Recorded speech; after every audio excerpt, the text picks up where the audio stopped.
wonderful guests today, everybody. We've got Jeremy Hambley, best known as the Quartering, political and pop culture commentator.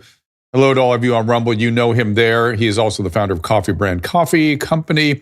Find out more about that at coffeebrandcoffee.com. Follow him on X at the Quartering. Then Dr. Robert Redfield joins us. You know him as the former director of the Centers for Disease Control. Was on the White House Coronavirus Task Force. He has a book, Redfield's Warning, What I Learned But Couldn't Tell You Might Save Your Life. He's got some more interesting insights, and he's become my guiding light. One of my guiding lights, certainly. And then finally, Natalie Winter is co-host of Steve Bannon's War Room, White House correspondent, focusing on Chinese Communist Party. And no doubt she will create nightmares in my house when Susan hears what she has to say. So, be right back. We're starting with Jeremy, the Quartering, right after this.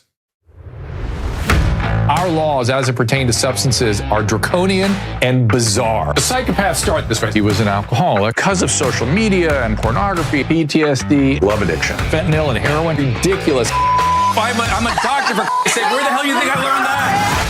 I'm just saying, you go to treatment before you kill people. I am a clinician. I observe things about these chemicals. Let's just deal with what's real. We used to get these calls on Loveline all the time. Educate adolescents and to prevent and to treat. If you have trouble you can't stop and you want to help stop it, I can help. I got a lot to say. I got a lot more to say.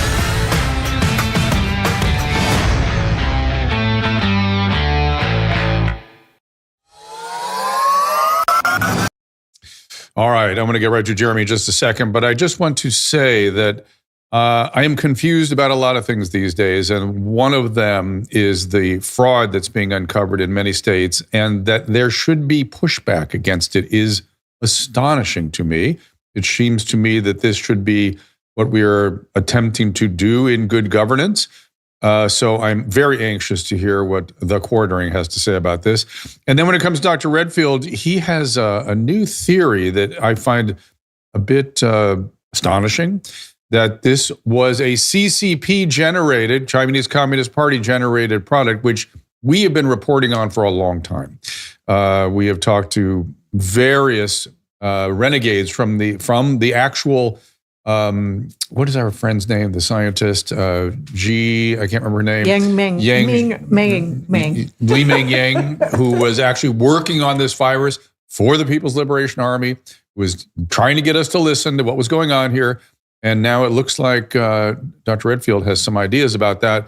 And they will follow, of course, with Natalie Winters on the topic about the CCP. There's more to be discussed there. But I want to welcome now Jeremy, a.k.a. The Quartering. You'll find him on X, The Quartering, Coffee Brand Co. on X, coffeebrandcoffee.com, The Quartering on Rumble, The Quartering on YouTube. Anywhere else you want people to go? Hey, that's a lot already to remember, so okay. It's just fine. Very also good. On Rumble, of course. I think you mentioned that. And yeah, thanks for having me on. Always a pleasure. And you're going to help make sense of things for me. So we have this young man, Nick Shirley, does an expose with his iPhone, and one day he pulls out $110 million worth of what looks like absolute wild fraud. We had heard that there is evidence of fraud. I am now hearing that this fraud has been known for quite some time, but for some reason, no one was willing to report on it. And I'm also hearing, we're going to start with this frame, that Elon Musk had something to do with the amplification of Nick's story. Tell me if any of that's true. That's all basically true. And so it started where some of these arrests and criminal proceedings started even during the Biden administration, where there was some Somali jury tampering, where they had left cash on somebody's door to try and change their opinion on prosecuting this. These 70 or 80 or so people that are currently under prosecution, that's been bubbling up for a while, but a lot of times there's a local story and then kind of people know about it, but then it becomes a flashpoint. And that's what Nick Shirley's video, which was then shared by Elon Musk on X, really was. It really kind of took things to the next level. And the fraud, I think in a lot of these states where immigrants, there are a lot of programs available to them. In the Midwest where I live, it's kind of a running joke that, they all own all the gas stations and Subway sandwiches. But like in Minnesota, the daycare thing turned out to be kind of the hustle. And we're finding out now, not just Minnesota, but Ohio and Washington State and many other areas have similar levels of fraudulent activity that's kind of all being brought up to the forefront at once, which is wild to see. Here we have the governor from Minnesota right up alongside of you. I don't know if you can see that. Governor calls Somali fraud investigation white supremacy. Now, to me, this is the highest level of insanity. Like for us to investigate what our tax dollars are happening to. And by the way, I'm hearing that Somali culture would consider it like sort of dumb not to take advantage of these things that we bestow them with. And why wouldn't you? Why wouldn't you? Exactly. Particularly if you don't have a concept of fraud, and it happened, okay. One of the things that is constantly falls out of human behavior research in businesses is if people have the opportunity to steal, they will steal. That's it. Not just Somalis, everybody. Now, if you also don't have a concept of fraud, the stealing may be more egregious or extraordinary. And here we go. Why is that white supremacy? What an asshole.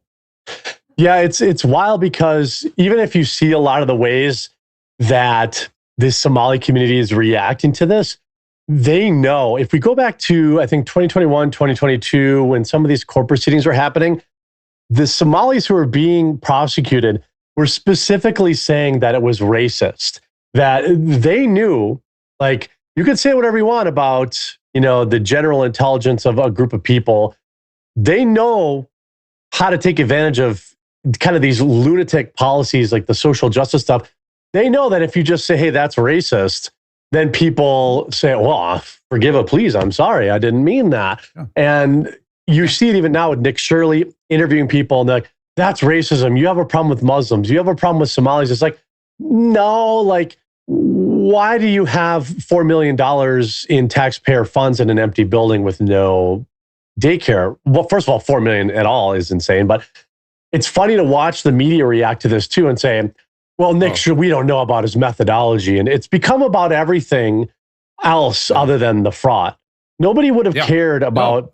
Did you see the CNN commentators? CNN was like, you don't just walk up to a daycare and knock on the door. It's like, what if I wanted to put my child there? It's exactly what I would do. Precisely what I would do. And what if it was in my neighborhood? I'd want to know what's going on there. Any other business, I'd walk up and knock on the door.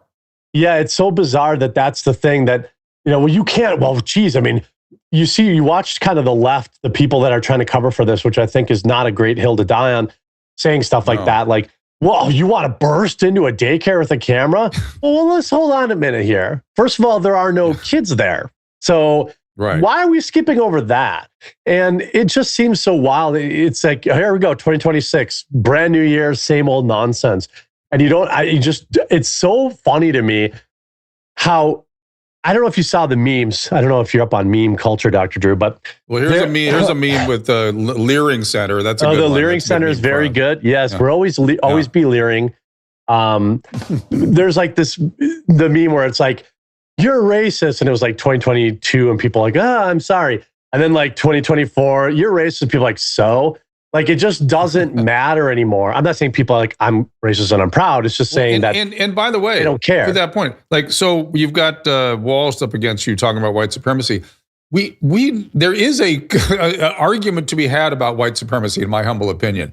And the sort of Eurocentrism, our blinders in terms of if you're a white person, how you might see the world. We should be talking about that, not using it as a weapon, not a weapon. Yeah. And when it becomes a weapon, it's disgusting.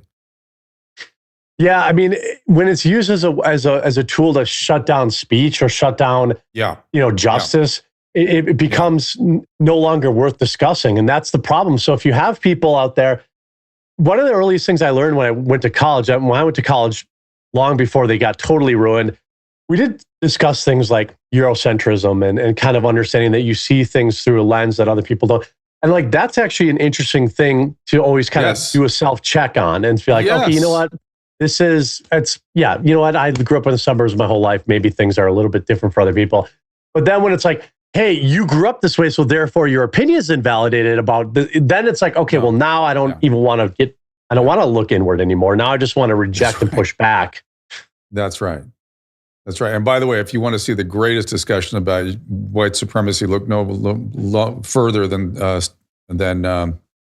Douglass, Frederick Douglass.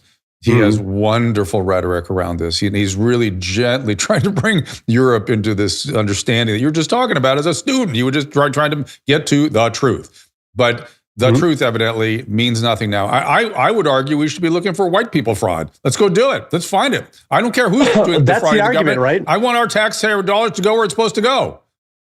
Right. And that's the argument, Dr. Drew, is that there's a straw man that is constantly foisted on people who are looking at this stuff, and they say, you only care because they're Somali. You only care because they're Muslim. You only care. Look, if you go ahead, you show me white people are doing the same thing, and I will stand shoulder to shoulder with you, calling for them to go to prison too. This country right now. And by the way, Jeremy, let's not judge the Somalis for their cultural lack of appreciation of something called fraud. We don't judge that. Prepare for it. Don't judge it. Let's put some because we have a sense of fraud. So let's put some boundaries in place. Let's not encourage them to break the law. Yeah, there's also, if you look at some of these other countries and cultures, when you look at, there's some documentaries throughout history where a lot of these cultures don't even have words for like repair or to take care of things. And you can look down on it as a surface level thing, but also you could also look at it like, well, maybe we need to educate these people and like understand, hey, no, fraud isn't just like this thing that is okay. Like it's not just free money for everybody and there's no consequences. And imagine you go to a country and you don't understand the laws and you accidentally break the law, or your culture says it's a good thing to do something that's a bad thing there. You'd want to know that. You want to not do that for the most part.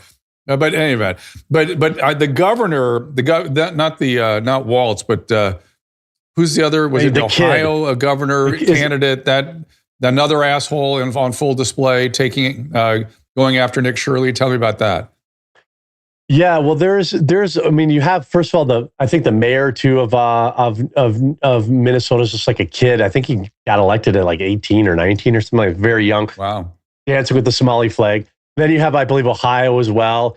And I think we're just a different populace now in 2026 and in 2025, where a lot of this, like, we're going to go after Nick. I mean, look at, they say, oh, Nick's choosing to wait till he's married. Why is it? He's a loser now. Like, that used to be a good quality for people to be. Like, they hold that against him. Like, well, Nick Shirley went on this podcast and said he's a virgin. It's like, what? Wait, but what about the fraud? So there's these government people that come out and they want to get you to look every which way, but at them. But I think the American people, if you look at X over the past couple of days too, there are people talking about tax strikes. Like, people are really fed up with. This is why when Donald Trump won the election in 2025, it wasn't. I mean, two of the biggest things were Maha and Doge. They were universally loved by just about everybody, and there's a reason that Doge is so popular, is because it doesn't matter how you vote. You're like, hey, I'd like to pay less taxes.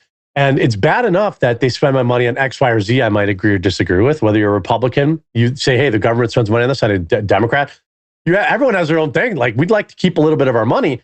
And, I think that they're trying and failing now to get people to look the other way and to go back to the kind of the 2022, 2023 time. Like, we can't look at this stuff because they're Somali. Look, it's all bad and they should all be prosecuted. By the way, I don't know that the people in charge of this program are Somali either, but they should be prosecuted. Right.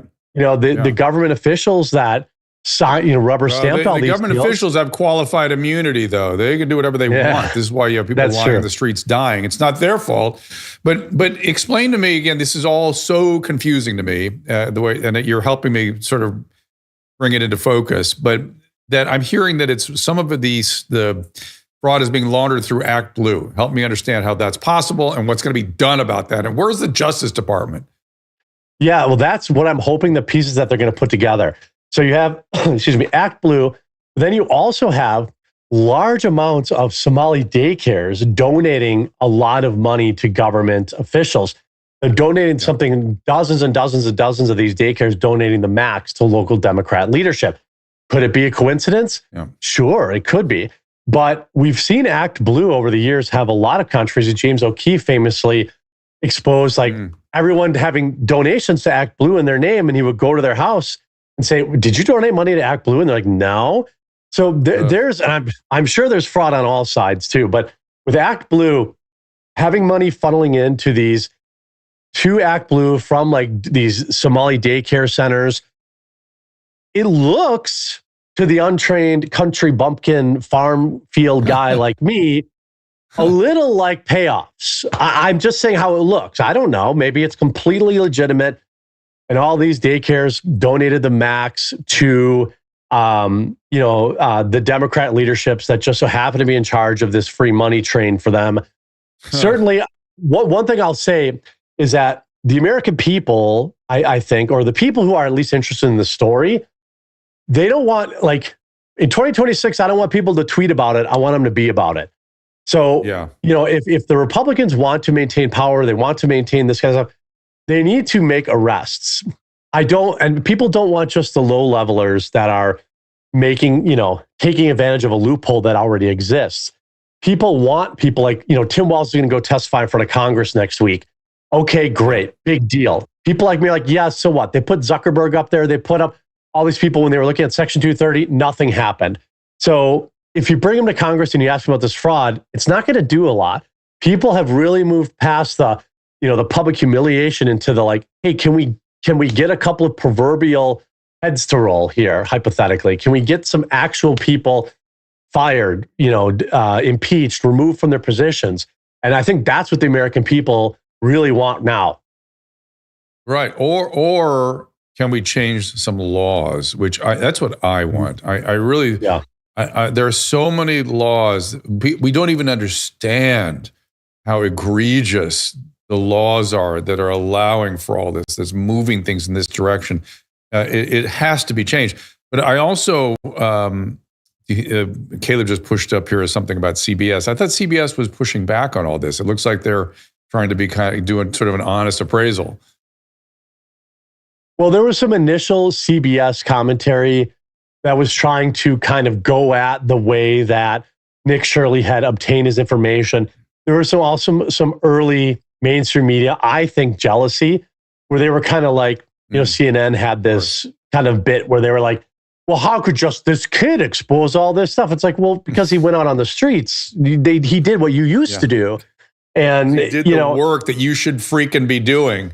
I'm holding back on my cussing here because I have a very distinct assholes as far as I'm going to go, I think. But I have there's other stuff on the tip of my tongue. Yeah. And, it's this behavior that these people are manifesting that creates that kind of outrage. But the other interesting thing for me is Ilhan Omar's, who's usually terribly outspoken, always she's in the real press. Quiet now.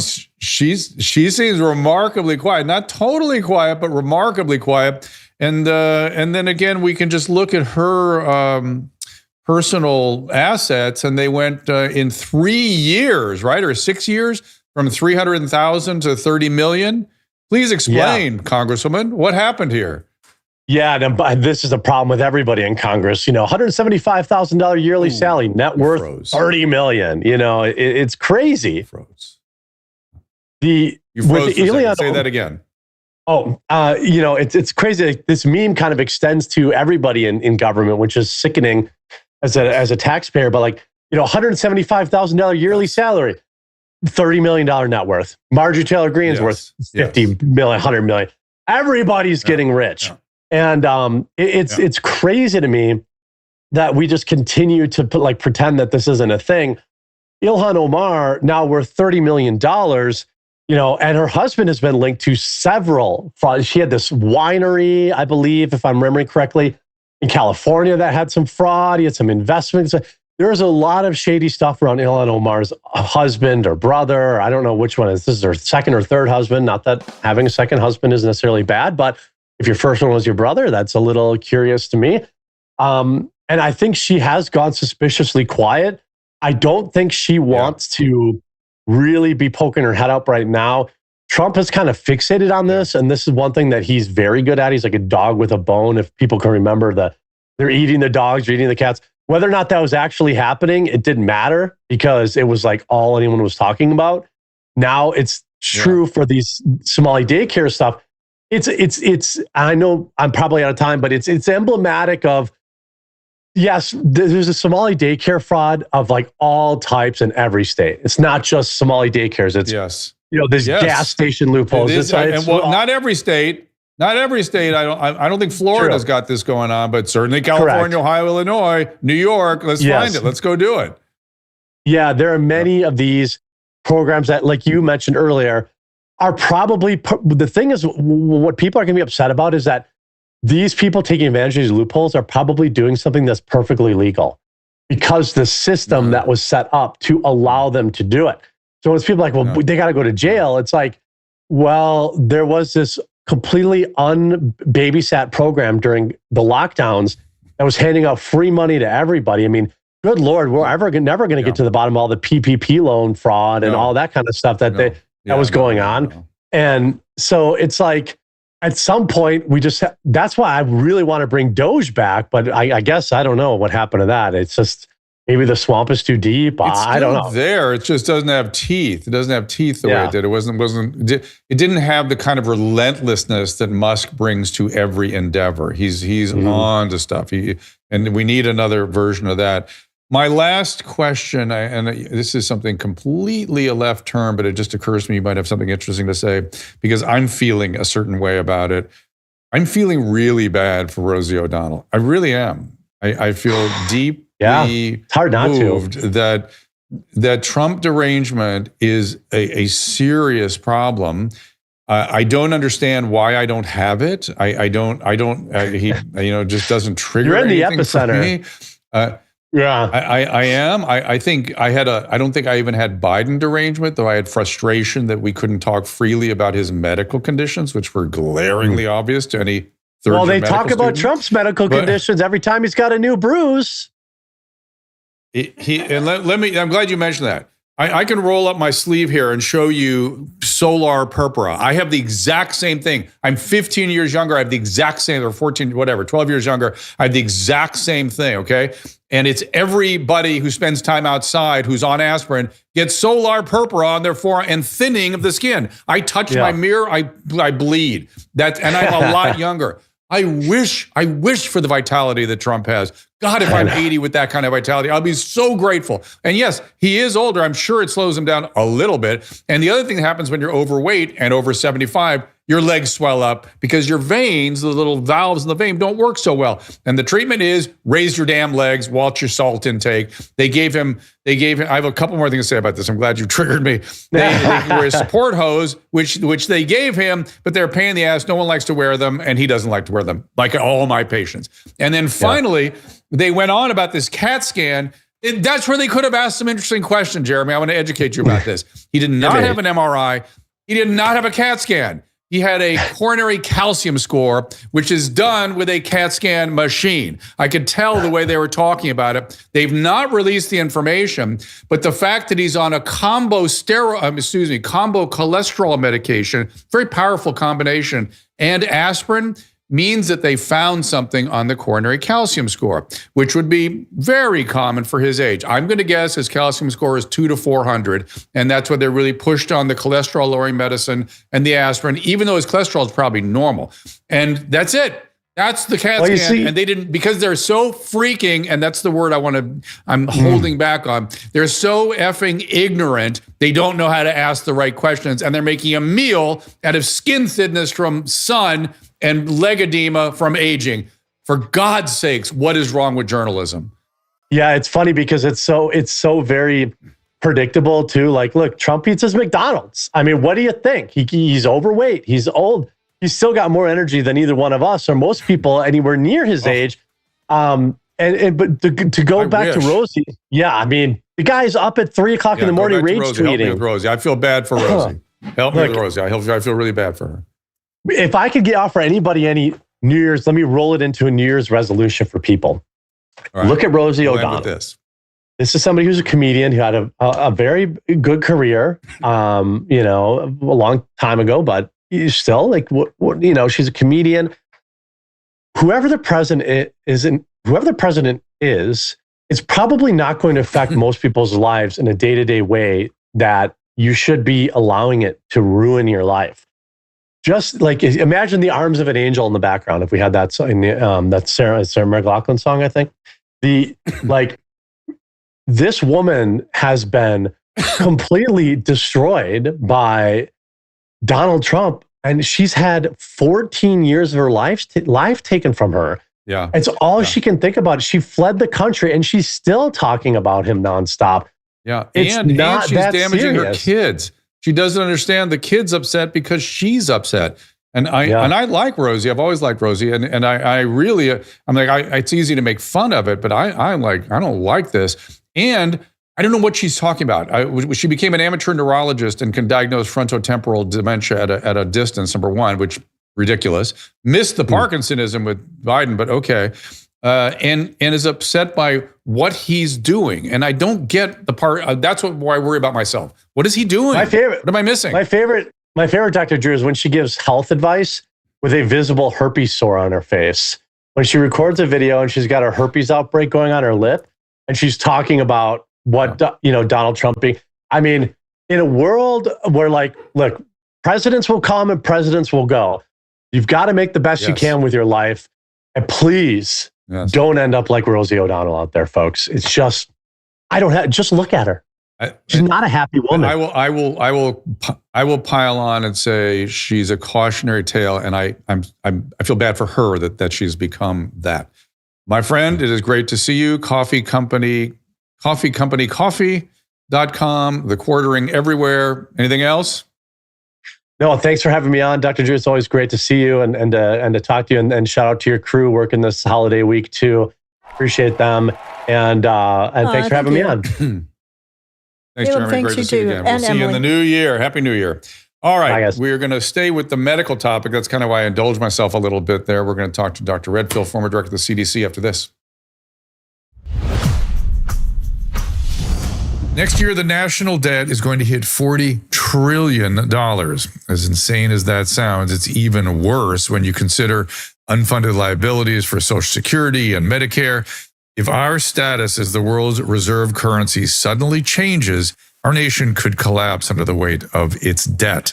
And as we all know, there are many forces trying hard to take down that US dollar. This is why thousands of Americans are moving portions of their retirement into physical gold and silver. Our friends at Augusta Precious Metals have put together a 3-minute report entitled Debt Will Hit $40 Trillion in 2026. Prepare your retirement now.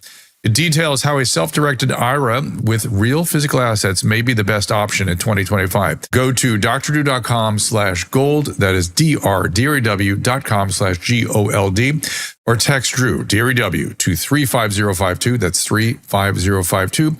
And you'll get instant access to this crucial report. If you have $50,000 or more in your IRA, 401k, TSP, or other retirement accounts, consider our friends at Augusta Precious Metals to give you the information you need to make an informed decision about your retirement. It's fine to fight for our nation's future, but we all need to protect our own futures first.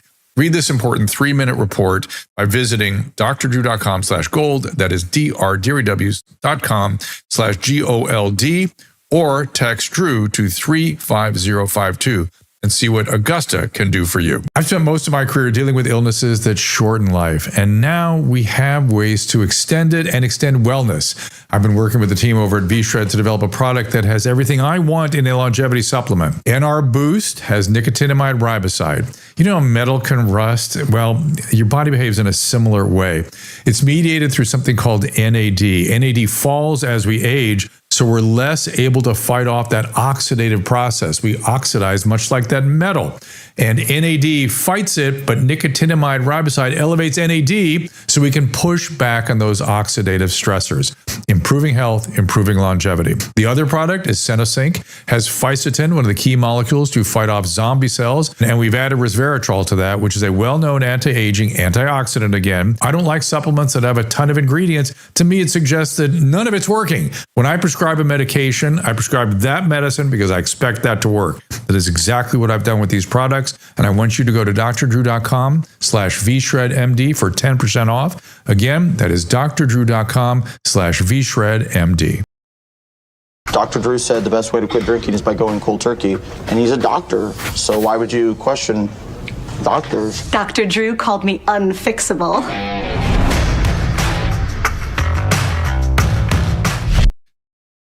And if your one job this weekend is to take down the Christmas decorations and return gifts, you also hopefully have some Paleo Valley beef sticks and bone broth in the house.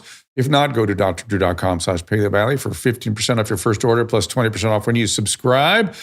Regrets about what you ate during the holidays? Well, Paleo Valley comes to the rescue with the bone broth protein powder made with grass-fed and finished bones, not hides. 80 calories per scoop, wonderful for appetite suppression, very nutritious. Same for the beef sticks, high protein, low calories, impeccably sourced. They're so careful.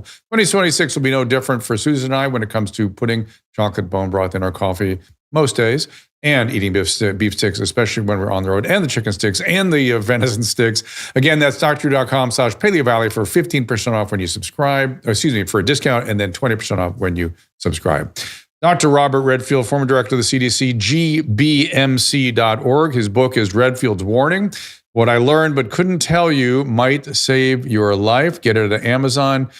Dr. Redfield has some new ideas, and I'm so grateful whenever he comes here to share them with us. Dr. Redfield, as always, welcome. Can you, before we launch into some of your new thoughts, why weren't you able to tell us during the COVID outbreak what could save our life? Well, Dr. Drew, two reasons.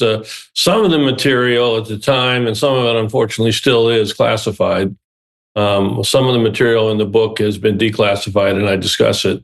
And then the other is a lot of the discussions we had in the coronavirus task force, while they weren't classified, they were confidential. And we really weren't at liberty to go outside the scope of, let's just say, the inner circle that was debating it. But in the book, I tried to share what I now know that I can share, and since I'm no longer part of the government, and that's what I did.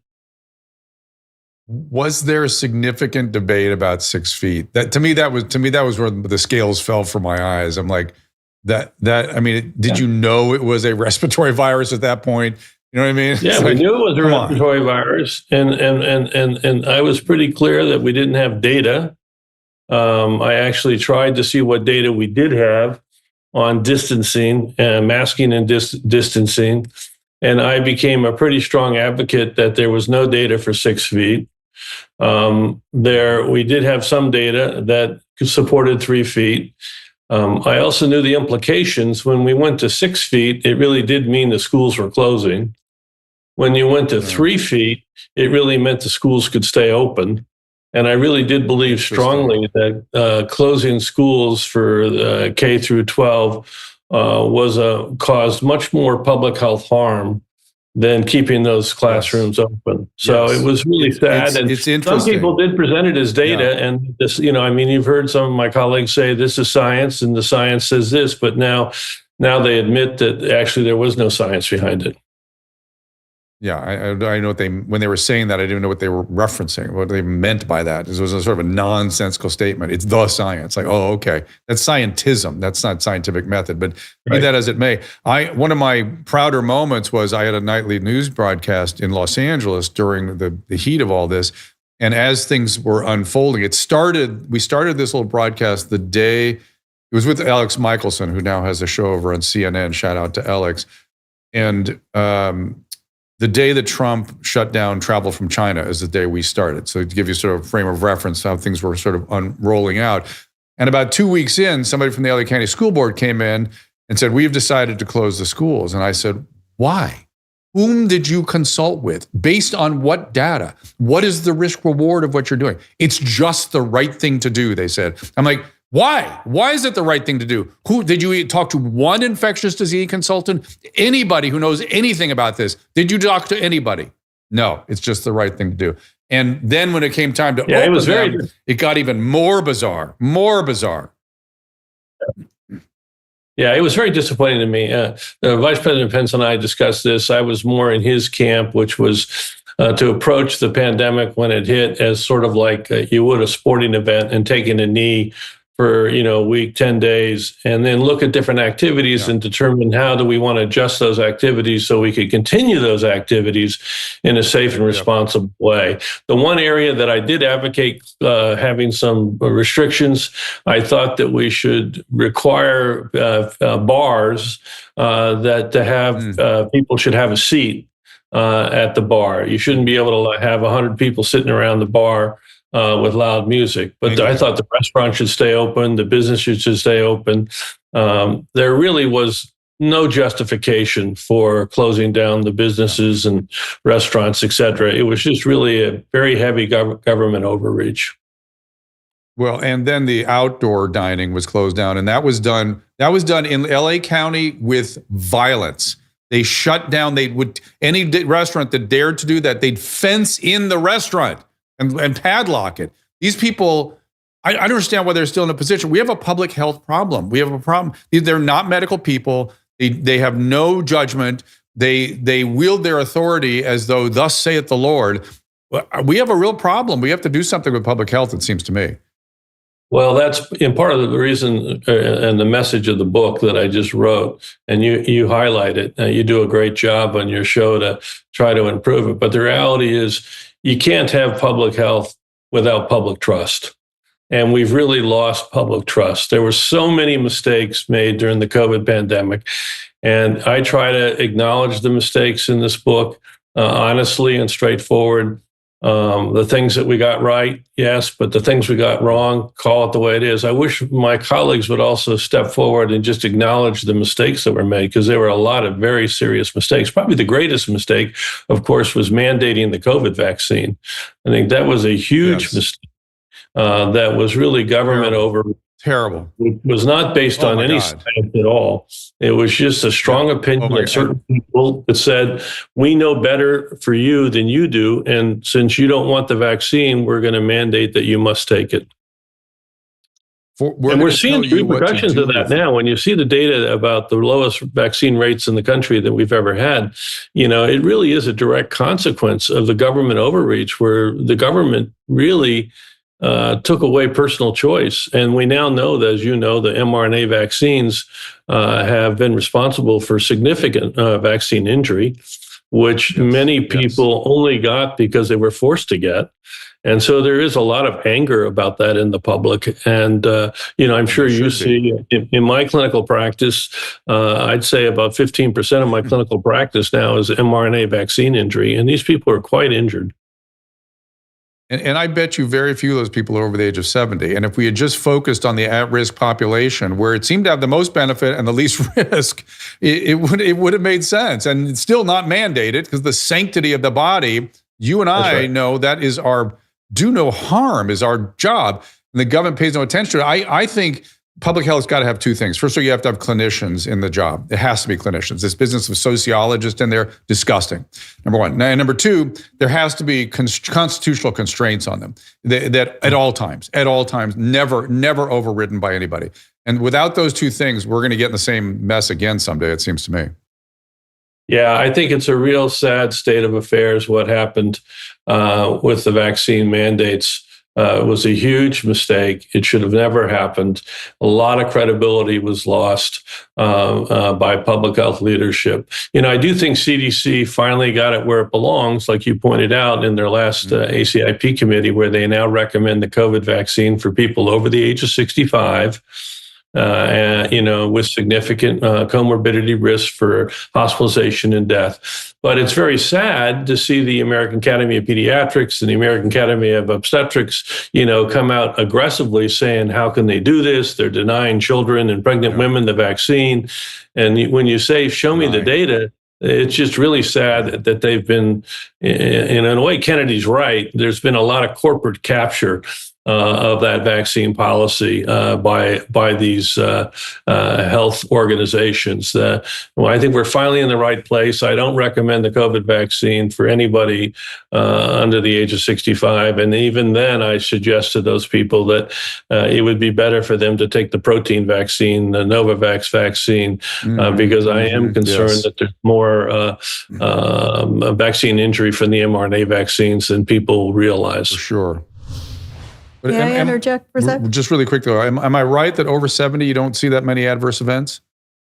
Or are you saying I would say that I do see, unfortunately, adverse events from vaccine injury. I'd say probably a majority of the cases that I have are under the age of 50. And it's really tragic. For sure. That's where I see it.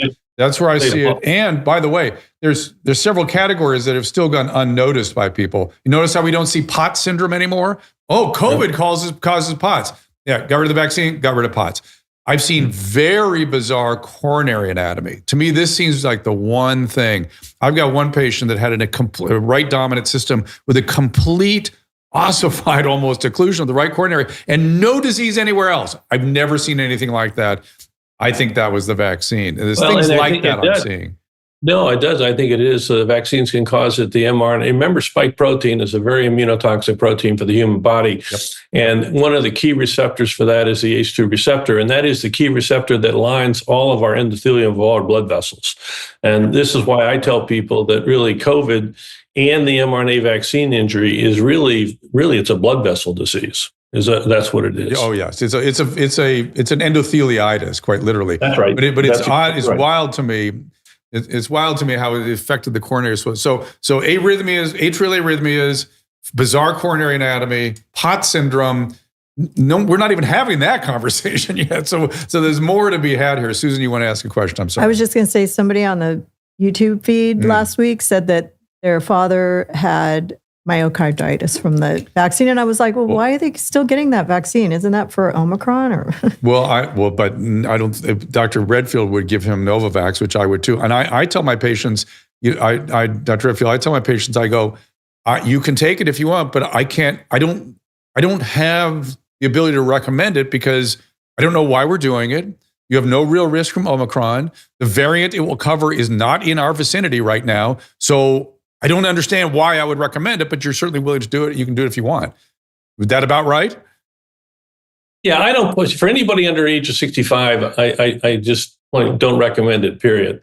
Unless they're morbidly obese, body mass index greater than 35 or something like that, and then I do restrict it to the protein vaccine. And I think, and I tell people the truth that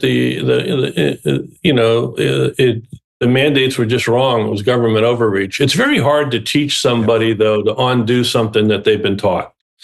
I always use the analogy of aerosol. You're tough. Yeah. 35. That's a little tough, but okay. No, I just think that it was a big mistake, and hopefully we can get it clarified. And people who don't want to take the vaccine now, that are at high risk for bad outcome, I say, fine, let's just get early diagnosis and put you on Paxlovid to make sure you get treated if you're 70 years old and you get COVID. The vaccine, no big deal, right? Yeah, the big problem with the COVID vaccine, all of them, including the Novavax vaccine, it's non-durable.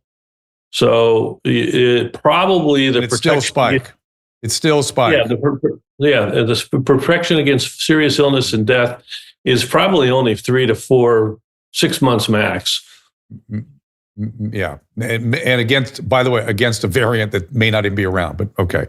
But if you do a lot of vaccine injury treatment now, do you want people to go to gbmc.org if they're interested in seeing you, anything like that?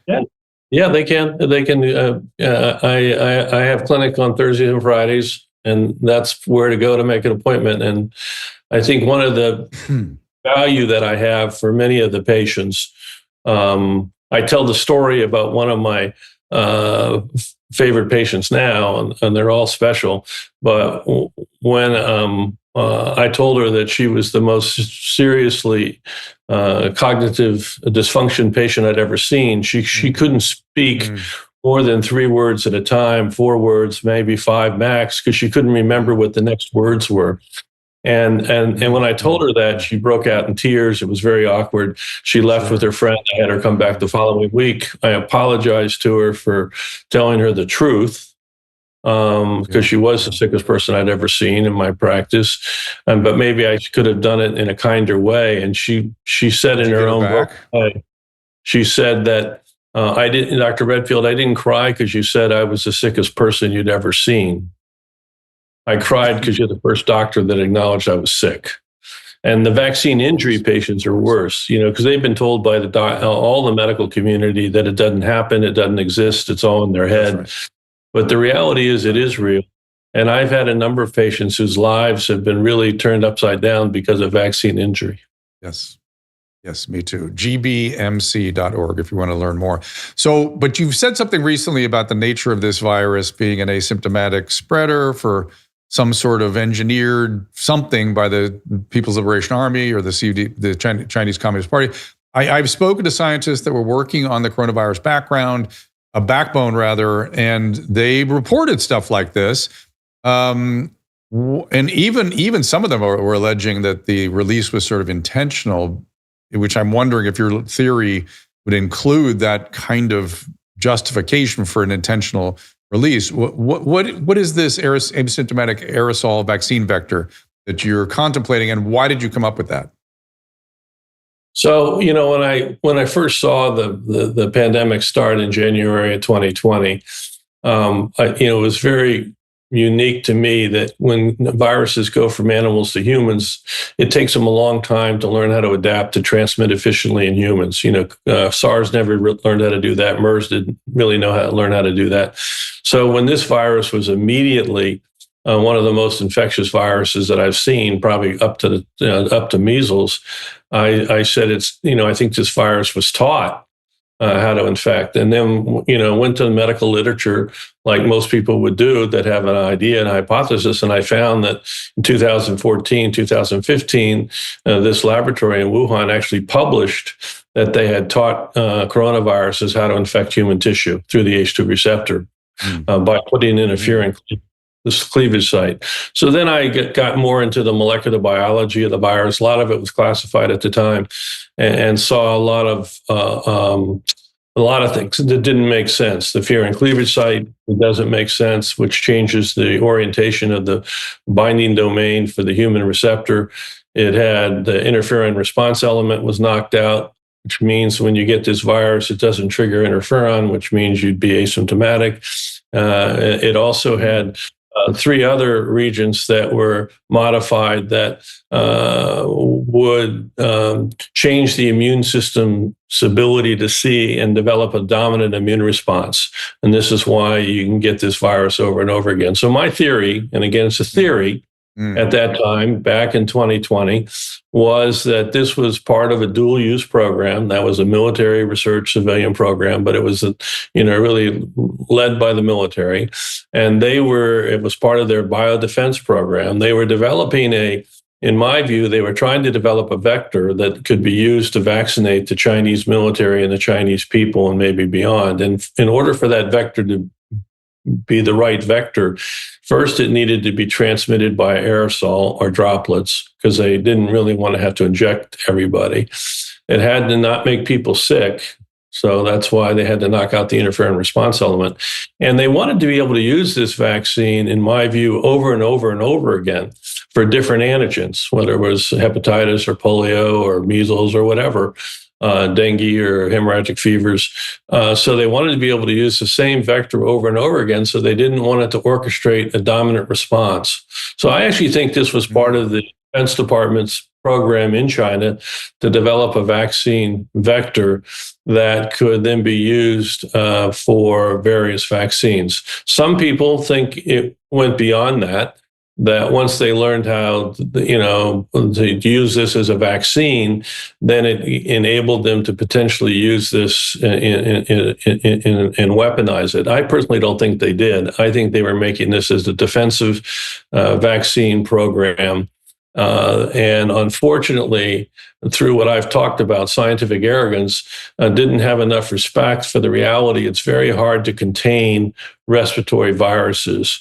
And obviously, this virus, they were doing that work We now know it's been declassified. They've got good evidence that the work was really being done at a P2 level of containment, not even P3, definitely not P4. And obviously somebody probably got infected in the laboratory, or multiple people. They were young, they didn't get sick. Yep. And it wasn't until it got out into the Wuhan community and got into the elderly that people noticed that they had a pandemic. And by the time December came along, they had tens of thousands of people that were infected. Is it that they hadn't completed the so-called experiment, that it still was making people sick and they hadn't quite gotten it perfected yet? Yes. Or is it that they were moving it towards something more offensive? And by the way, are we doing shit like this? Is this stuff that goes on in the world now? Well, we definitely have a biodefense program, and it's one of the things many people don't know. In 2002, Dick Cheney moved that biodefense program from Fort Detrick in the Army, where I was.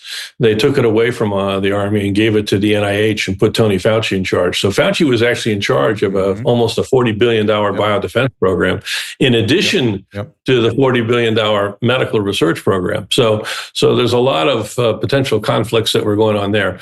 But I do think there are a number of governments that have biodefense programs. And we don't have an offensive program in the United States since the late 60s, when Nixon was president and it was terminated. And I think that's real. I don't think we have an offensive program.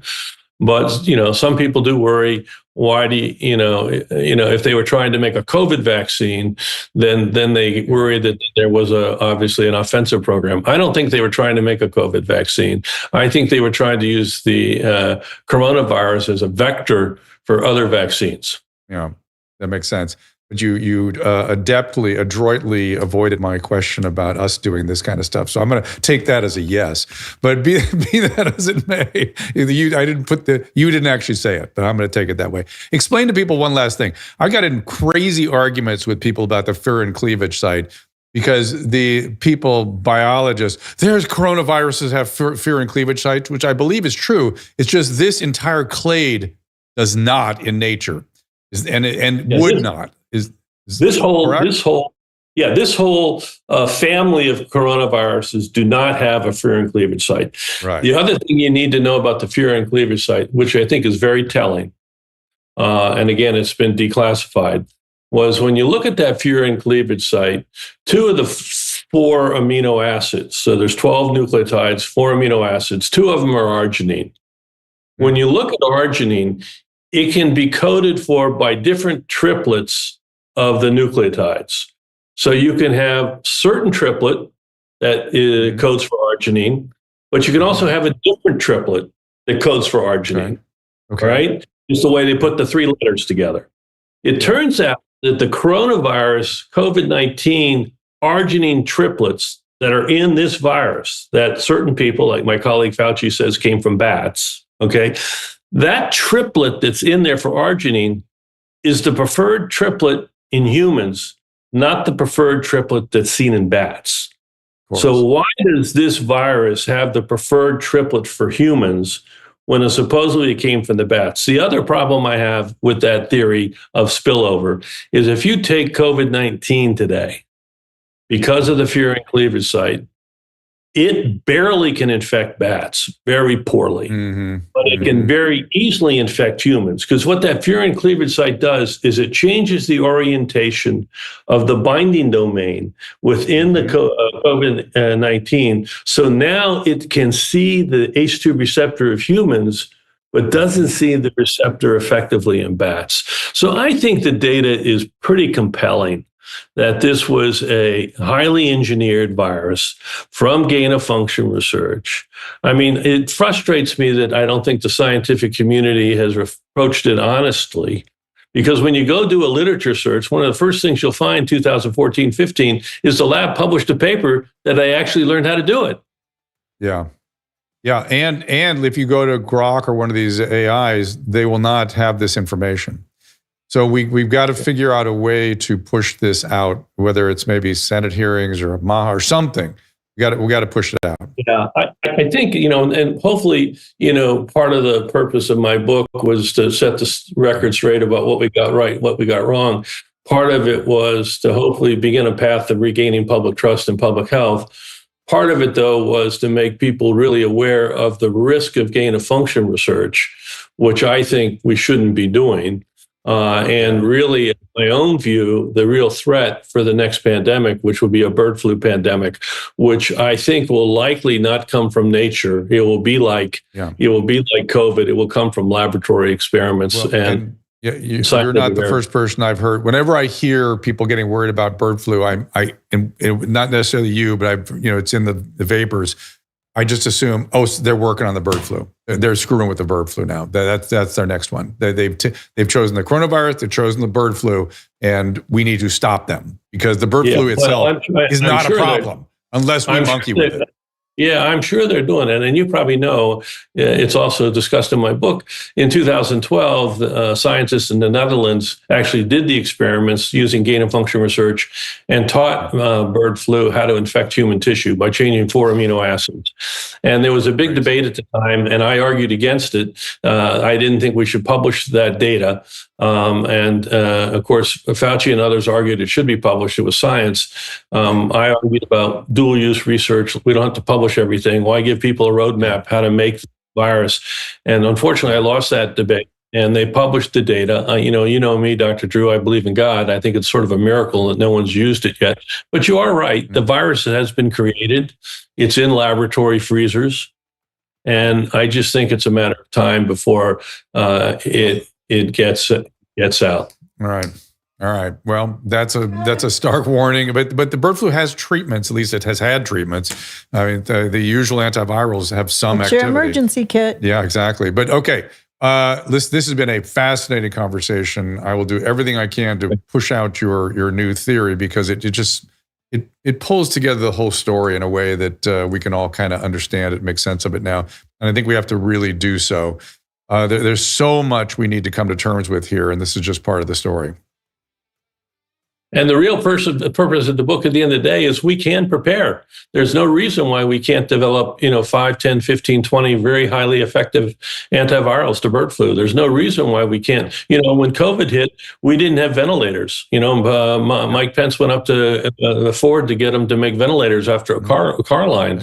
We know that a respiratory pathogen is going to come and cause another pandemic, so let's get prepared. That's part of the book about getting prepared, having a proportional response to the threat. I've said a couple things that people don't agree with, and one of them is that I think the consequence of the gain-of-function research creating the COVID virus is really much more, and the potential for bird flu, going to be more dramatic than the atomic bomb and its consequence on human health and human life. Well, I hope you're wrong. I just hope and pray you're wrong. But I can see where you could well be right. Dr. Redfield, thank you for being here, gbmc.org. And I always appreciate you spending time with me and the work you're doing. And so I'm just very grateful. Thank you for being here. Well, same to you. And I love your show and what you do. And again, also, my thanks to your staff on this holiday weekend to get this out there. Happy New Year. Good to see you. Yeah, God bless. We love the shirt, too. We had some comments. It's a sweater his wife gave him, a Christmas sweater. People are commenting on it. You can get it at RIA. Okay, so coming up, we're going to switch gears again, but we're going to keep our focus on the the People's Liberation Army and the Chinese Communist Party with Natalie Winters from, you can find her, let me see, let me get Natalie's particulars up here one second. Natalie Winters, Natalie G. Winters is where you can find her on X, and nataliewinters.substack.com. Back with Natalie after this. Weight loss and gum loss, the wellness company's got you covered with new products. Drop. It's for aggressive appetite control. It comes in easy-to-use liquid drops. No prescription, no painful shot. It is an oral peptide called retartritide. It actually mimics the way the body naturally loses weight, and it is designed to support faster, more focused weight loss when combined with healthy eating and exercise. And Smile is a breakthrough fluoride-free peptide toothpaste. It gently whitens and reverses gum loss, actually rebuilding tissue at its source with a proprietary blend of peptides, remineralizers, and soothing botanicals. Go to drdrew.com/TWC for more information on Drop and Smile. And check out another new and innovative solution for hair loss called Roots while you're there. That's drdrew.com/TWC for 10% off. I'm excited to bring you a new product, a new supplement, Fatty. I take it. I make Susan take it. My whole family takes it. This comes out of, believe it or not, dolphin research. The Navy maintains a fleet of dolphins, and a brilliant veterinarian recognized that these dolphins sometimes developed a syndrome identical to our Alzheimer's disease. Those dolphins were deficient in a particular fatty acid. She replaced the fatty acid, and they didn't get the Alzheimer's. Humans have the same issue, and we are more deficient in this particular fatty acid than ever before. And a simple replacement of this fatty acid called C15 will help us prevent these syndromes. It's published in a recent journal called Metabolites. It's a new nutritional C15, pentadecanoic acid, it's called. The deficiency that we are developing for C15 creates something called the cellular fragility syndrome. This is the first nutritional deficiency syndrome to be discovered in 75 years and may be affecting us in many ways, and as many as 1 in 3 of us. This is an important breakthrough. Take advantage of it. Go to fatty15.com/Dr. Drew to receive 15% off a 90-day starter kit subscription, or use code Dr. Drew at checkout for that 15% off, or just go to our website, drdrew.com/fatty15. The other day he looked at me and he goes, "Hey, the V-shred's working." He likes it when I try to look good for him. Very nice. There's an excitement that comes with doing these kinds of workout that kind of sustains you through the day. It's exhilarating. It's not working out hours in the gym. It's not running on a treadmill forever. It's not killing yourself with diet. These are all very reasonable recommendations. You just got to follow it. We're actually really genuinely very excited about what we're getting out of this. We like doing it together. We're both in on this, and it's been a real fun adventure. I don't know where we stop. In the first 2 weeks, I lost 5 pounds. So There you go. In your 20s, it's easy, right? We put on muscle easily. We're fit, we got tons of stamina. But as you get older, you may not be able to lose weight as quickly or as easily. You may not be able to put muscle on so easily, and joints and muscles sometimes start to hurt. And you may think, or may have been told, that there's nothing you can do about it other than taking more pills, eating more salads, or just spending endless hours at the gym. Well, that isn't true. Thousands of people are in the best shape of their lives merely because they've taken the time to do 3 things. No crazy diets, no extraordinary workouts that can injure yourself or exhaust yourself. Just a simple plan that has been proven to work. Rather than me explaining this to you for 30 minutes, there's a 30-second quiz you can take. So if you want to learn more right now, click the link below to get your personal life plan. Quick things. Medication. Has some medication we were talking about has some activity against the bird flu is Tamiflu. You can get it. I think we have it in the field kit and the contagion kit at twc.health.com/TWC. And then finally, Fatty 15, there's some new data on the fats. So, of course, we got the fat story wrong. We've been pushing on this show on the seed oil issue for quite some time. There was a great study that just came out that showed that people ate more cheese had less dementia.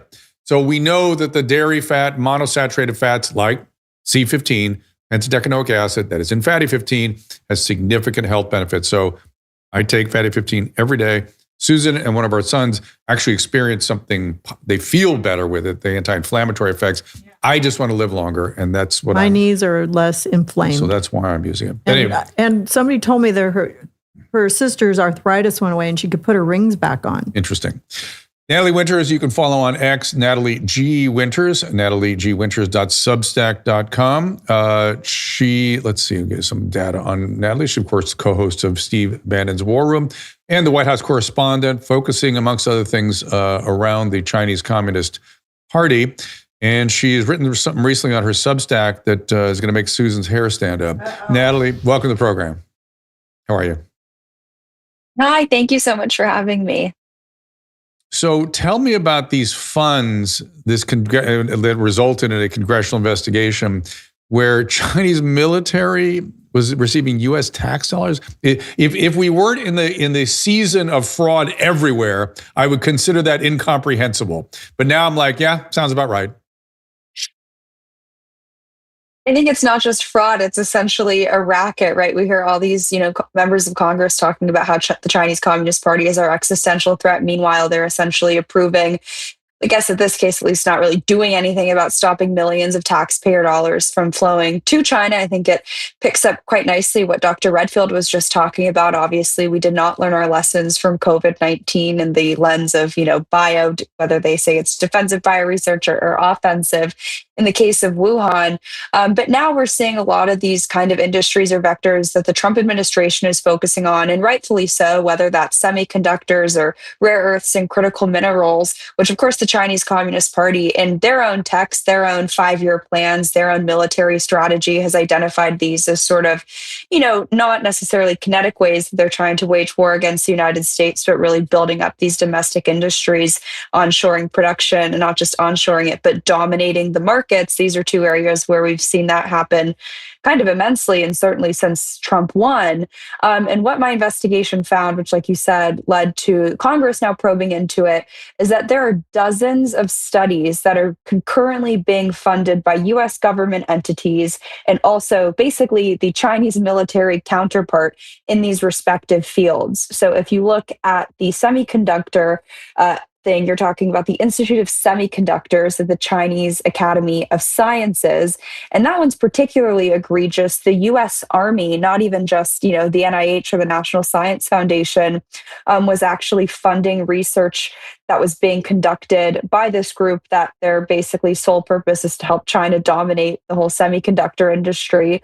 But what's also really concerning, and I know Susan has talked about this a lot, but this idea of money flowing to American researchers who are sort of double dipping through the 100 Talents or 1,000 Talents program, so which has been flagged by the United States government as basically not just espionage, but straight up IP theft, just absolutely robbing the United States of everything that gives us a scientific edge. And the United States government is funding 1,000 Talents researchers working for the Chinese military. It's not conspiracy. You can see it very clearly on these research papers. And like I was saying, in the rare earth aspect, you're talking about China's, it's what is called their state key laboratory of rare earth materials, chemistry, and applications. Quite a long word, but this entity has dozens of studies that the United States government, whether through the National Science Foundation, a lot of times it's coming from the Department of Energy. That's probably the worst offender, where they're funding what the United States internalizes as sort of innocent or innocuous research. But in reality, it's not just military civil fusion, it's outright military application.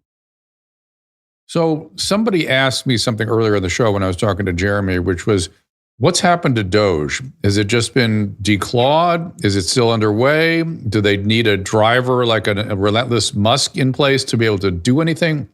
Are they still around? They're not. It's been a few months since I think they have died, to use a term. And I will say, I don't think it's any secret where the war room, where our audience falls in terms of supporting President Trump. Our audience, a lot of grassroots people helped get him elected, but I think they helped to try to get him elected on this message of accountability. And while the Trump administration has had some really good rhetoric on, stopping the fraud, ending the abuse, take your pick, I think there is a lot of room, a lot of desire still left on actual ramifications being seen, not just for the people who are misusing the funds, but more so for the people who allowed it to happen, right? The people who have the positions of power. It's not just about deporting illegal aliens. It's about holding accountable the NGOs, people like Secretary Mayorkas, the people who actually enabled it to happen. So I don't know where that accountability has gone. I'm glad Congress is now all of a sudden investigating, this stuff. But on the other hand, how many actual meaningful issues die in the halls of Congress? Virtually all of them, whatever comes out of their committees, not much. So, I'm not necessarily holding my breath. I think the issue is that the reason why people talk so much about China is not because they want to do anything. It's because it's a really nice bipartisan talking point that allows them to basically balloon the defense budget. Not that that's its own discussion to have, but there's not really anything super meaningful that you see in return. I think it's probably been 6 or 8 months since I last talked to you, and you've turned more pessimistic since I last spoke to you. I'm too black-pilled, It's a deeper word than pessimism. It's like you've lost faith. You've lost faith that we can do something here. But I know this has got to be in your crosshairs. But China has been saying in the new year some very scary things about Taiwan. I'm feeling a Substack coming my way, but without telling us too much, so people still have to read that. What are your thoughts? Well, I actually had the honor and absolute privilege of interviewing the vice president of Taiwan a few months ago. Not a Substack exclusive, was an X exclusive, and we streamed it on War Room. And I essentially, talked to her about that. Obviously, the DPP being in power there, I think they share, in some ways, what is MAGA's understanding of the Chinese Communist Party. They view them as the existential threat, and they're doing everything they can to establish, to practice, to build up deterrence. But they have a lot of internal opposition too, as many stories as I can write here about, whether it's the United Front Work Department, the myriad of people who are just in some cases on the payroll of the Chinese Communist Party, or various kind of proxy entities. They have it tenfold. And I always think that that's why Americans should really watch what is going on in Taiwan with a very, very close eye, because they are sort of on the front lines of really kinetic Chinese Communist Party aggression. But the key there is that it's not just the kinetic action that should scare us. It's sort of the gray zone hybrid stuff that you see in the lead up to it, whether it's election interference, whether it's cyber attacks, whether it's propaganda, information, misinformation. I use those terms in their actual definitional sense, not the way that they've been distorted here. But you really can learn some lessons about the kind of playbook that they've rolled out there. And also this, kind of narrative framing that America is not a reliable ally. That's, I think, probably the most powerful message that we've seen the Chinese Communist Party push there. But like I said, the ruling power there, at least from the president perspective within their legislature, it's a little bit of a different story. They have a political party, the KMT, that is pretty, I think, open in their, kind of efforts to at least not even back channel, to outright channel with the Chinese Communist Party. But I think that it's actually quite an interesting political dynamic over there, because like I was saying, the PRC infiltration is what everything we got going on here. It's worse. But yeah, maybe a forthcoming Substack, but I encourage people to watch the interview. It's quite interesting. Yeah, the one thing you can rely on the Chinese Communist Party to do is not waste energy doing any sort of kinetic action if they don't have to. And so they lay the table very, systematically and carefully. And when I heard some of the rhetoric, I don't know if you heard this today, I heard some of it, where they're like, well, by the end of the year, we'll have Taiwan, is sort of what they were saying. And they were sort of alleging that it would be a kinetic takeover. And I thought, no, they'll just walk in one day. And they may be right. America is not a reliable ally against that kind of thing. Certainly not future administrations necessarily. Well, yeah, that's always, I think, the downside, right, of the 4-year term. And to be honest, not that I'm being jaded or blackpilled. I think I'm being quite accurate, but but I think the Trump administration's tone on China has significantly shifted from Trump 1. I think the way that he is engaging with them, you can see it in his rhetoric, but I think if you also look to his actions, it's not viewing them as the existential threat that I think he spoke about them as on the campaign. I mean, you even see it in the national security strategy, not just that they're refusing to call China out, despite calling out countries that engage in not just the authoritarian human rights abuses, but, currency manipulation, IP theft, the trade practices, seeking to basically dominate all of our manufacturing industries. But I think you see it in just how he engages with Xi Jinping, even the fact that he's going to Beijing and Xi Jinping is not coming here, and the deals that they're cutting with the semiconductors, the chips, giving things that I think a Trump 1, not just President Trump, but a cabinet and a lot of the China official, the kind of China desk, certainly the NSC, would have not approved. Again, we're just about a year into the administration, and I don't think that they've gone totally soft on China, but I think that there is a market shift. But I would say, it looks to me, and this is my humble sort of naive opinion, that they're bringing everything stateside. They're taking it all back from China, all the manufacturing and whatnot that they can. And so that they can be more liberal with the actions they take against China without having dire consequences on our economy here.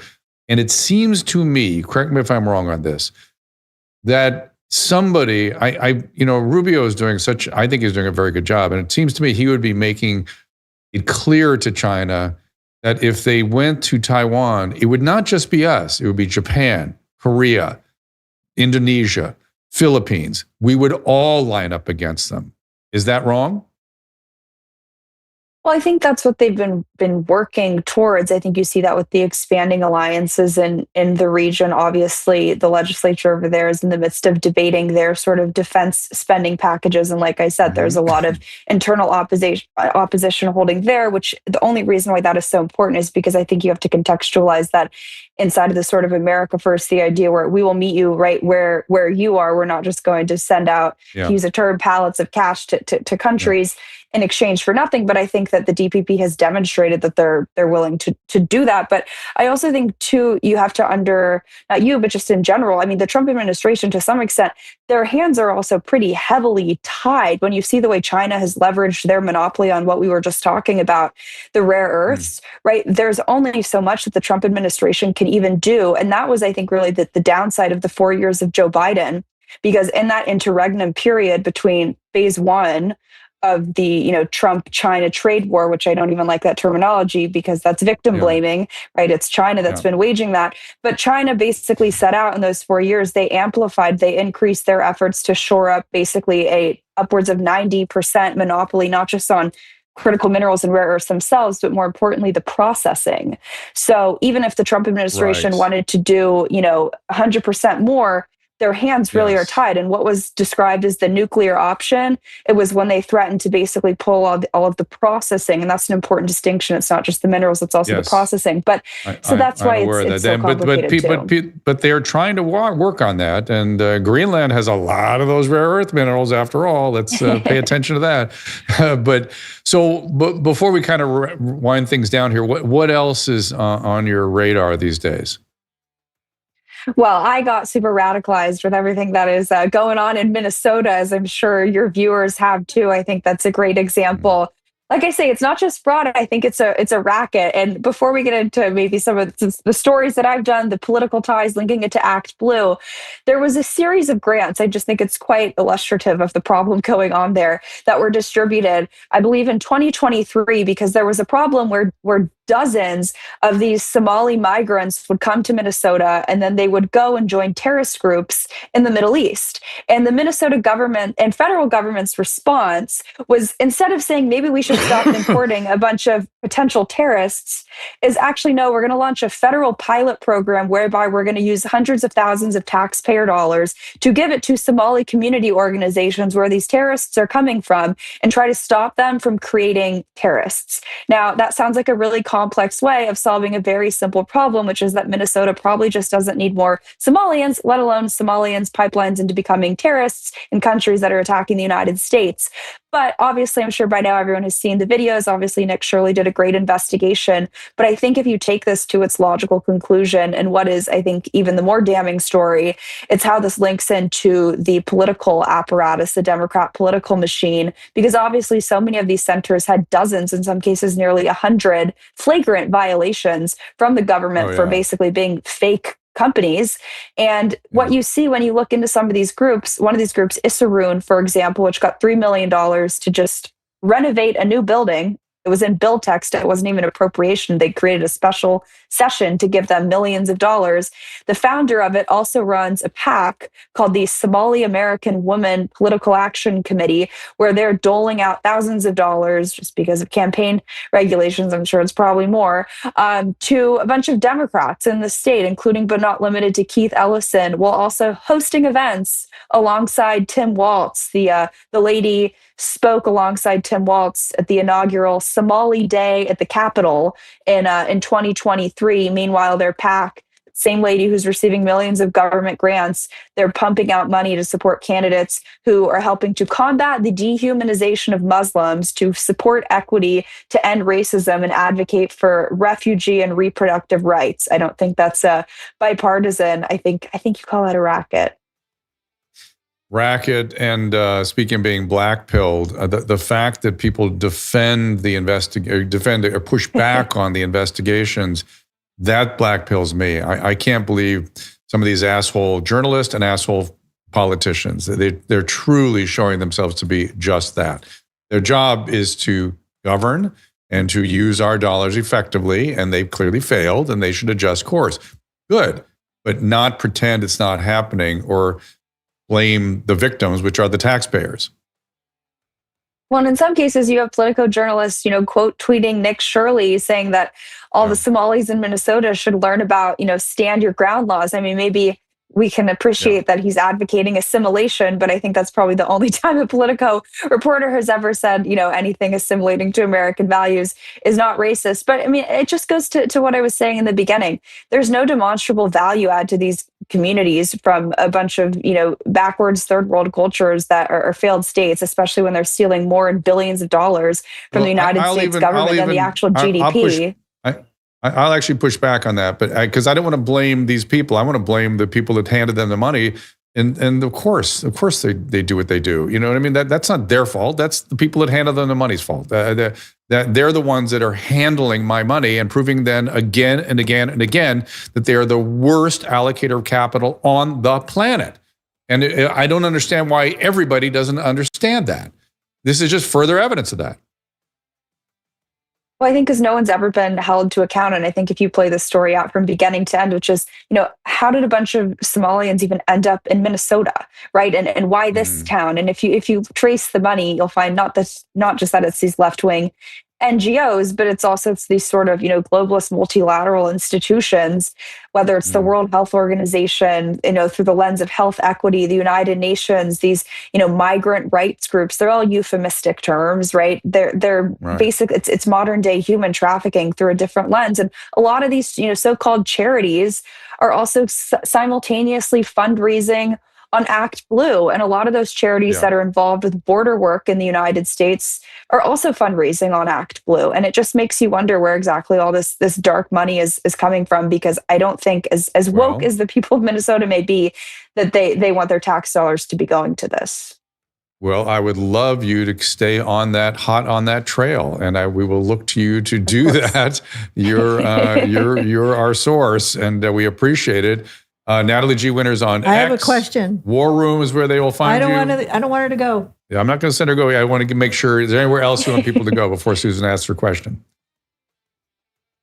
That's all. And Susan, I love how passionate you are about the Chinese Communist Party. We need more people like you. Well, I watch, I look at X and Instagram, and I see a lot of these fake news things about China and Venezuela, and maybe they're going in to pick up oil because Trump said they couldn't have the oil, and then they're bombing Venezuela, and then there's, the Chinese are behind it because they want the oil and blah, blah, blah. And I want to know what your take is on that, especially personally, because I may be on an island really close to Venezuela soon, and I want to make sure it's safe. Because if there's a war, I'm not going to fly over there. Well, I would be very careful. I'm not the person to be asking on that front. Obviously they, not just through the Belt and Road, but in general, they've really expanded their control over that entire continent. But I think that the bigger point is too, I think we've seen so many American military resources, more from a kinetic angle, be redeployed and positioned there through the lens of, focusing on the Western Hemisphere. But I think, as we've discussed on War Room many times, and I'm sure, Susan, to some extent, you maybe share my view on this too, I think the existential threat is the Chinese Communist Party. And I think that the front line of that fight, it is a misdirection play to make it Venezuela or to make it, third order, fourth order countries, when Taiwan and that region actually having resources there, I think is the better way to deter. And I think if we had a stronger posture there, that in a weird way, even though it's regionally different, I think you'd probably be safer going there. I'm always a fan of traveling, so you should go, but I'm probably not the person to ask. Natalie for State Department. That's exactly what I thought. I was like, this is all a Chinese thing. I know it is, but yeah, I don't know. I just worry about that for everybody. Because yeah, of course. There will be no peace, Natalie, now. So thank you for that. I know. Now I'm like, so in this household, I'm talking about it when we travel. We're going to be really close to San Juan, Puerto Rico, so we can get away. Oh, tell her this. The military, is there a lot of military stationed in Puerto Rico? I don't know that to be so. I know I know they've moved resources into the region, but I don't think about Puerto Rico as being a major outlet. Military hub. Are they? I think it's more repositioning of ships. Yeah. Yes. So I think for now, maybe they're spared, but who knows? You turn the heat down a little bit right there. So, okay. No, I mean, if I can get off the island and get onto, safe ground. I don't want to be in a no-fly zone. If you can get off the island and onto an aircraft carrier, you'll be fine. Okay, fine. A passing destroyer or something, if you can get on that, that'd be great.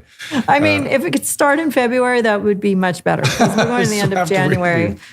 Oh, Natalie, we appreciate it so much that you're on top of these stories. We appreciate you sharing them with us here, and we'll look for you at the War Room and your Substack. And thank you, guys. You got it. Natalie Winters, everybody. So, Caleb, let's throw up what's coming up here. We're going to be back again with everyone our normal schedule next week. Tuesday is when we'll start up, and I believe it's normal time. I'll give Caleb a... yes, real quick. Thanks, there we go. Thanks, Viva. Viva just rated the stream. Thanks, Viva, and all of Viva's fans for coming in. Oh, nice. He rated us. They went. Should we stay another half hour? They left us for a minute for him, and now they're back. We appreciate it. But here, look at all these great guests coming. Why is JP Spears up there twice, Caleb? I mean, he stole all of our audience, in the middle of our show, and then they all came back. But thank you for coming back. We really love Viva people.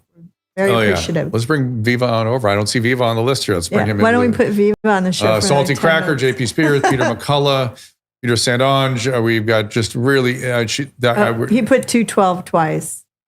Caleb is... Emily Barsh been hard at work here. He put what twice? He's taking it off. I can see it. Never mind. The JP Spears, that's taken off. Funny. Yeah. All right. So listen, this is a very interesting show for me. I feel smarter. I feel like I'm clearer about certain things. I had no idea what Dr. Redfield's theory really was about this vaccine, and I'm convinced he's onto something. It sort of makes the pieces of the puzzle kind of fit together a little better. Natalie, again, we will always look to her for the truth, and maybe it's scary sometimes, but we appreciate her fighting for that. And then Jeremy and his commentary at the quartering is always useful to help us clarify our thoughts. And so we will be, let me double check the timing, Caleb, that we are in fact at 2:00 next week on Tuesday. Yep. And then we are at 4:00 on Wednesday and back to 2:00 on Thursday. And so we will see you next week with Sean Weiss, Frank Morano, and Tyler Merritt. See you then. Ta. Ask Dr. Drew is produced by Caleb Nation and Susan Pinsky. Emily Barsh is our content producer. As a reminder, the discussions here are not a substitute for medical care, diagnosis, or treatment. This show is intended for educational and informational purposes only. I am a licensed physician, but I am not a replacement for your personal doctor, and I am not practicing medicine here. Always remember that our understanding of medicine and science is constantly evolving. Though my opinion is based on the information that is available to me today, some of the contents of this show could be outdated in the future. Be sure to check with trusted resources in case any of the information has been updated since this was published. If you or someone you know is in immediate danger, don't call me, call 911. If you're feeling hopeless or suicidal, call the National Suicide Prevention Lifeline at 800-273-8255. You can find more of my recommended organizations and helpful resources at drdrew.com/help.